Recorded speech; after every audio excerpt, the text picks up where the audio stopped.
It's a very auspicious day in which the Guru Parampara is being expanded. So the Prabhupada mentioned there's no way of increasing the Sangatana movement without initiation. So we're very glad, we're very happy. We're very fortunate, all of us, to be here on this momentous day.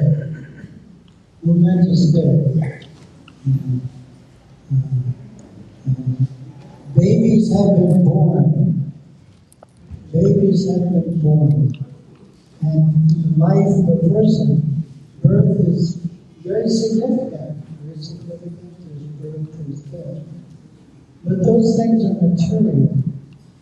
Whereas today marks the most significant day of your spiritual birth. And the Vedic understanding, there's two births. The birth from the mother, from the parents, and the birth from the spiritual mystic. So today is the most wonderful day. Even more important, of course, there's no question of having the second birth if you don't have the first one. But it's the most important day in everyone's life when they understand and accept that my connection with a pure devotee is the most important thing in my life. All of our spiritual advancement is based on that connection. And that's why we're all so indebted to His Divine Grace, A.C. Bhaktivedanta Swami Srila Prabhupada, for being the exemplary example of what it means to be a pure servant of the Supreme Personality of God. And a very wonderful purport in the Chaitanya Charitamrita to the verse, Acharya Mam Vijanayam Navamanyeta Kari Chit Namarcha Puja Suyeta Sarvadeva Maya. One should not envy the spiritual master, thinking him to be an ordinary person. Krishna says that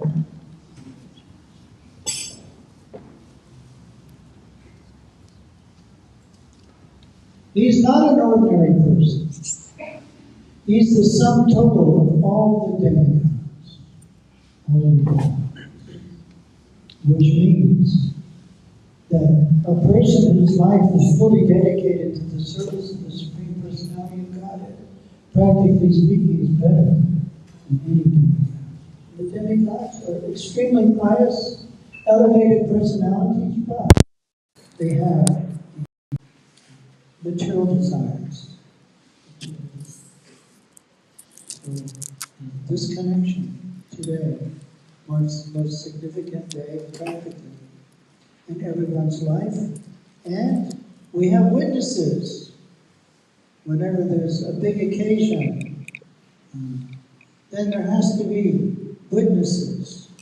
So we will have the Supreme Personality of Godhead, Sri Radha, Sri Giriraj Govardhan, Sriman Mahaprabhu, and Lord Chaitanya, Srila Prabhupada, Srila Bhaktisiddhanta, Guru Parampara, and all of the Vaishnavas here to witness this wonderful occasion where one dedicates one's life to spiritual performance. So it's a very significant day. Marsh, will be speaking about 10 offenses? We'll be speaking about 10 offenses.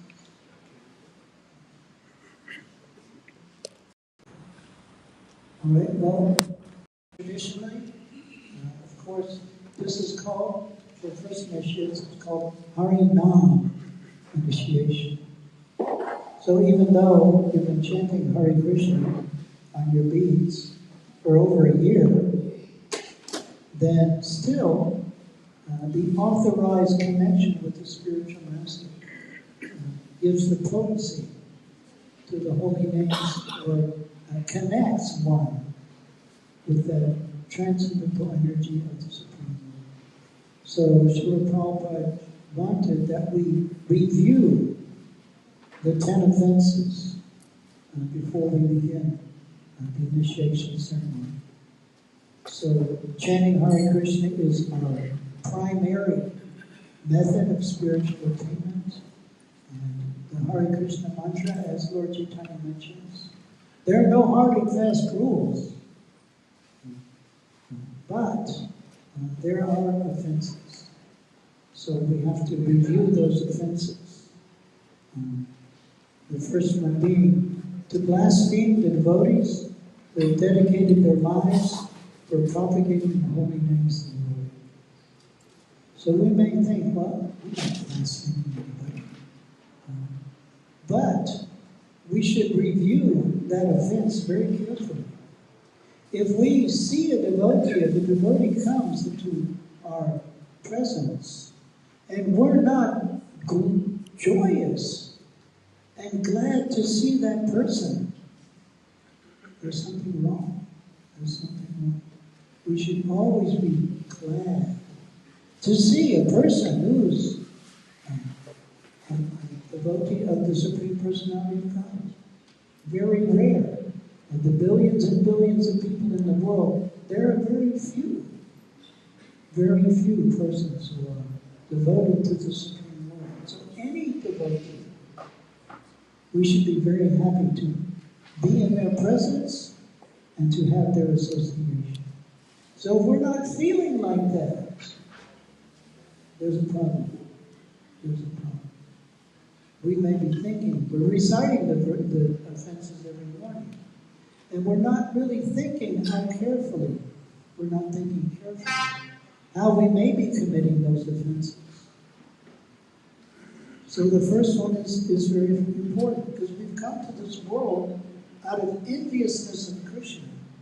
That's why we've come to this world. And being envious of Krishna means being envious of everyone else in this world who's also trying to be God. So we have to recognize and realize that thought in our consciousness, and we have to be aware that it's something we need to be open to concentrate on and try to rectify. Second offense, to consider the names of demigods like Lord Shiva and Lord Brahma to be equal to or independent of the names of Lord Krishna. So, I'm from America. I didn't know what a demigod was. Here in South Africa, or other countries as well, people know what demigods are. And there's generally in some cultures, there's a desire to approach demigods for material benefits, peacefulness, like that. And one may be thinking